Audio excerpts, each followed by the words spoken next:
The managing director and chief executive officer of Tap Shack Entertainment Limited, JAWS, Dorcas Bentu, is a lover of arts and culture. Everywhere you look in her office is a study in that which is beautiful.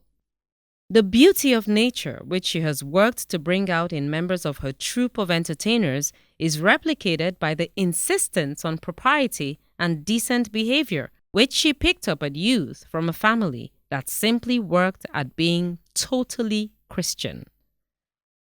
What does she understand by integrity? When you know the foundation that you have and you know the belief or the faith that you have in God, and you think of the consequences of your actions and how negative it will be and how it can or it had the ability to destroy your future completely. I chose to go the other way around. And as I said, growing up, living in Nigeria, of course, you're faced with all kinds of situations, particularly when, you work in a public office and jobs or contracts come in. There's always that temptation for you to inflate, the figures or play around with financial situations, for your own benefits, quite tempting, quite tempting. And integrity to me does not necessarily mean that you are perfect all through. But when you make a mistake and you own up to it and you are able to say, look, I was wrong here, or this thing was wrong, and you change from doing that and, taking the right decision or doing the right thing, I think that in itself is integrity. Born into the family of Professor Luca Bentu from Mungu local government area of Plateau State, Dorcas Bentu is the second among 5 children in the family. Dorcas practically grew up in Sunday school, which, according to her, formed the foundation of her Christian beliefs. She was mentored by her literature teacher, a British missionary. These memories mean a lot to Dorcas Bentu. I would say that having the parents that I have who were Christians, well, my father is late, but my mom is still alive. My father was a lay reader in the Anglican church, and my mother also went to a Bible school somewhere in Kaduna State. And that kind of formed the foundation for my Christian belief today. And when I got to secondary school, I had one of my British teachers who was a missionary in Nigeria back then, Miss Patricia Teal. And she mentored me. She taught me literature and English language, and Bible knowledge.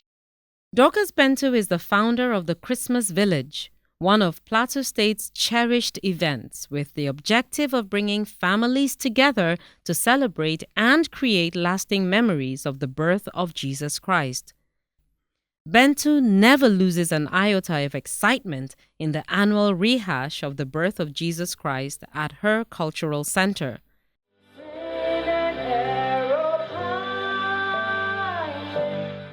She says she has faced lots of temptation, even from her youth. The saving grace has been the morals and values inculcated in her from childhood. I was returning from the UK one time.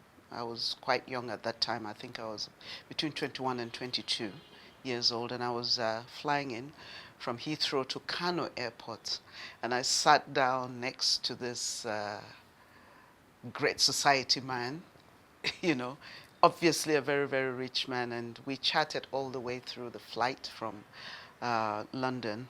And just when we were like an hour to landing, and this man, the whole conversation, he changed it.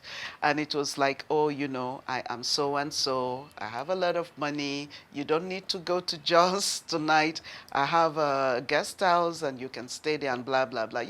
The normal thing that's thrown at, at girls or women, And I looked at, to be honest with you, it was challenging. It was challenging, And I could have done it, and nobody would have known. But then I thought twice. First of all, the discipline that my parents, you know, put in us when we were growing up. And I asked myself certain questions. You can do this and nobody would know.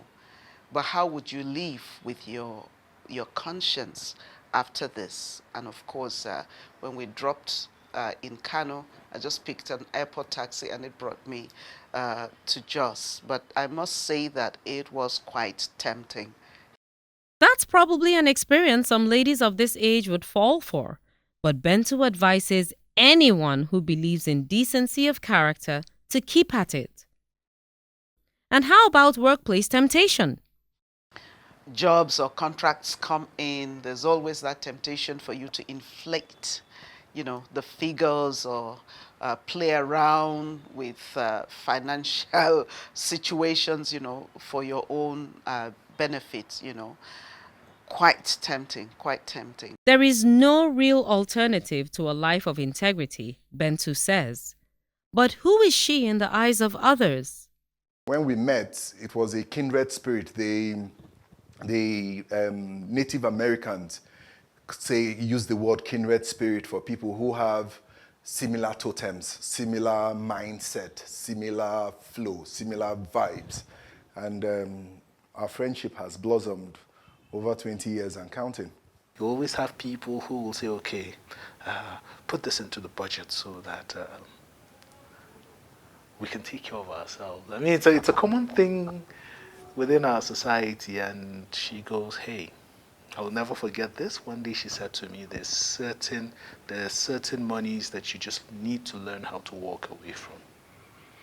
Because life itself is not about money. She closes it all with a piece of advice to those who want to maintain a life of integrity. Believe in yourself, and like my father will always say, always do the right thing. When you come to a traffic light and it shows you red, do you stop or do you just zoom up because nobody is watching?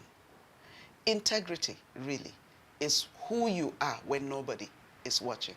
So if you do the right thing, then you are a man or woman of integrity.